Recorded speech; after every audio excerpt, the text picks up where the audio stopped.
Om Swastiastu. Terima kasih atas waktu yang diberikan kepada saya. Di sini saya akan mempresentasikan materi sosiolinguistik yang berjudul Keterkaitan Bahasa dengan Jenis Kelamin dan Keterkaitan Bahasa dengan Usia. Jadi langsung saja kita mulai. Perlu diketahui, bahasa gender dan jenis kelamin sesungguhnya memiliki makna yang berbeda. Menurut Nugroho pada tahun 2008, gender merupakan pembedaan peran perempuan dan laki-laki di mana yang membentuk adalah konstruksi sosial dan kebudayaan. Jadi, bukan karena konstruksi yang dibawa sejak lahir. Gender dibentuk karena pemahaman yang tumbuh dan berkembang dalam masyarakat. Sementara jenis kelamin mengalami perubahan yang merupakan sesuatu yang sudah dibawa sejak lahir. Merupakan hal umum yang cenderung terlihat karena adanya perbedaan laki-laki dan perempuan saat berkomunikasi ataupun saat berbicara dengan orang lain. Dalam bahasa Inggris juga terdapat banyak kata yang dibedakan berdasarkan jenis kelamin. Contohnya seperti he. He ditujukan kepada dia laki-laki dan she ditujukan kepada dia perempuan. Dan ada juga seperti aktor dan aktris. Jadi aktor itu ditujukan kepada laki-laki dan aktris ditujukan kepada perempuan. Perbedaan gender juga berpengaruh dalam tingkat pendidikan, di mana di beberapa daerah terpencil di Indonesia dan negara lain, anak laki-laki cenderung dipilih oleh orang tuanya daripada anak perempuannya. Jadi anak laki-laki itu dipilih untuk bersekolah atau berpendidikan lebih tinggi dibandingkan anak perempuannya, seperti itu. Sehingga tingkat pendidikan anak laki-laki relatif lebih tinggi dibandingkan anak perempuan. Secara umum, perbedaan emosional dan intelektual antara laki-laki dan perempuan juga terlihat terkait kebahasaan yang digunakan. Seperti laki-laki, maskulin, bersifat lebih agresif, tidak emosional, lebih objektif dan lebih berterus terang. Sedangkan perempuan kebalikan dari laki-laki tadi. Perempuan bersifat tidak terlalu agresif, lebih emosional, dan lebih subjektif dan kurang berterus terang. Jadi wanita itu lebih memilih kode-kodean daripada berterus terang seperti laki-laki, seperti itu. Lanjut, topik pembicaraan juga akan sangat jelas berbeda di mana perempuan lebih cenderung membahas tentang tren kecantikan, memasak, dan tentang busana-busana seperti tren-tren saat ini, seperti itu. Dan laki-laki cenderung membicarakan tentang olahraga dan otomotif. Jadi, sangatlah berbeda topik pembicaraan antara laki-laki dan perempuan.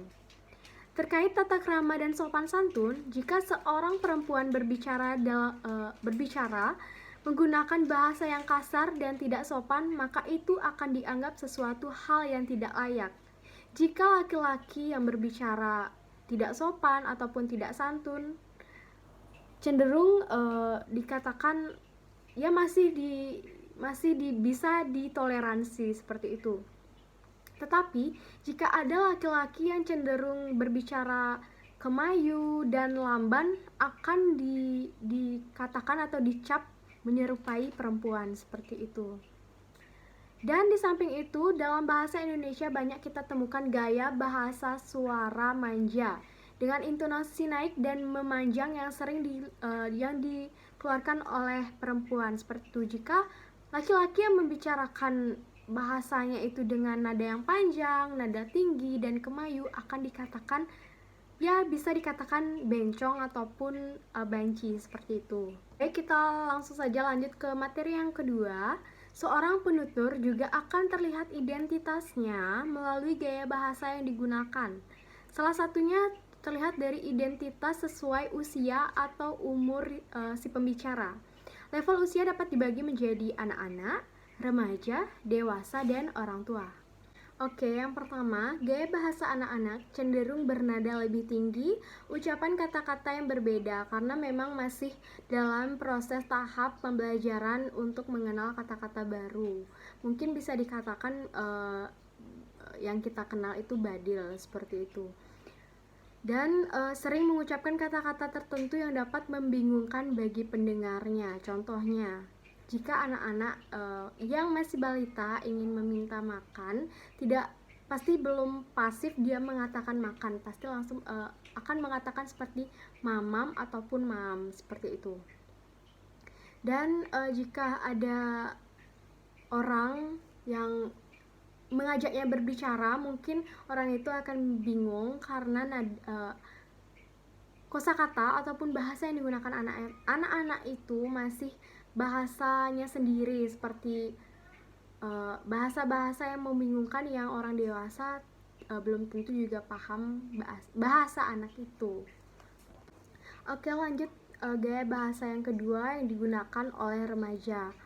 Gaya bahasa remaja cenderung mulai bervariasi dari segi nada dan segi suara karena adanya fase pubertas dari anak laki-laki menuju dewasa, yaitu di fase remajanya, dan anak perempuan juga menuju dewasa di fase remajanya pada saat pubertas. Jadi anak laki-laki saat pubertas itu suaranya akan cenderung lebih besar daripada sebelumnya, dan anak perempuan suaranya cenderung lebih tinggi dan melengking. Dan pada saat remaja anak-anak remaja itu menciptakan bahasa-bahasanya sendiri ataupun bahasa-bahasa pergaulan yang digunakan di dalam pergaulannya tersebut. Misalnya seperti kata-kata OTW, on the way, guys, hello, dan bahasa-bahasa lainnya. Adapun bahasa yang sering saya gunakan karena saya juga sebagai remaja, seperti kata-kata mager, BRB, bisa dikatakan baru bangun, seperti itu. Kalau mager itu males gerak, jadi kalau kita nggak pengen kemana-mana, jadi remaja itu selalu menggunakan jargonnya dengan kata mager, seperti itu. Contoh bahasa jargon yang lainnya seperti kuy itu artinya yuk. Jadi jika ada seorang remaja ingin mengajak temannya pergi kemana, entah kemana itu, pasti dia menggunakan bahasa kesana kuy, ke pantai kuy, dan seperti itu, dan bahasa jargon yang lain-lainnya. Yang ketiga ada gaya bahasa dewasa. Pada umumnya berupa kosakata umum yang mudah dipahami semua kalangan.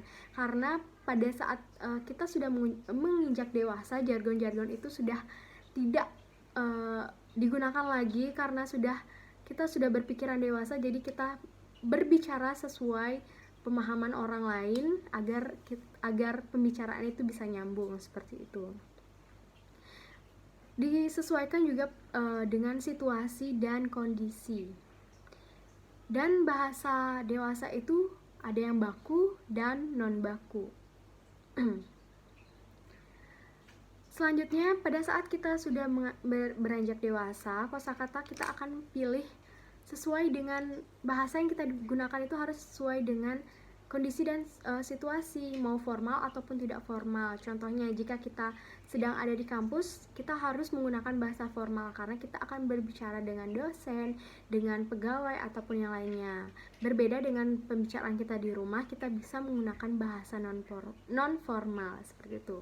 Dan selanjutnya ada gaya bahasa orang tua, cenderung baku dan penuh dengan pesan yang tersirat. Jadi pada saat orang tua berbicara itu tidak hanya melontarkan kata-kata saja, mungkin dalam pembicaraannya itu akan ada pesan moral yang ingin disampaikan pada saat kita berkomunikasi dengan orang tua. Nada bicara juga cenderung pelan dan sangat tertata. Terkadang bahasa yang digunakan bisa saja tercampur dengan bahasa-bahasa Belanda karena orang tua itu mungkin sudah terlahir pada saat penjajahan Belanda. Jadi bahasa-bahasa yang digunakan masih tercampur dengan bahasa-bahasa asing Belanda ataupun Inggris, seperti itu. Jadi demikian materi yang bisa saya sampaikan dalam mata kuliah sosiolinguistik. Jika ada salah kata maupun salah perbuatan, saya mohon maaf. Saya tutup dengan para mesanti. Om Santi Santi Santi Om.